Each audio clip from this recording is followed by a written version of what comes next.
Right. இப்போ already நம்ம நிறைய முறை பேசியிருக்கோம். என்னதுங்க?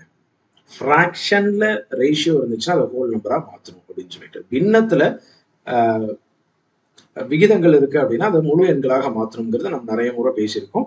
ரைட். ஏன்னா பின்னத்திலேயே விகிதமா ஆன்சரோ ஆப்ஷனோ கொடுக்கவே மாட்டாங்கிறத நம்ம நிறைய முறை பேசியிருக்கோம். ரைட். 3, 4, 2 இதனுடைய எல்சிஎம் என்னதுங்க?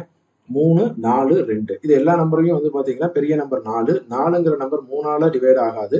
4னுடைய அடுத்த மடங்கு 8ம் டிவைட் ஆகாது. அடுத்த மடங்கு 12ங்கிறது வந்துட்டு 3ஆல 2ஆல எல்லாத்தாலையும் டிவைட் ஆகும். So LCM 12.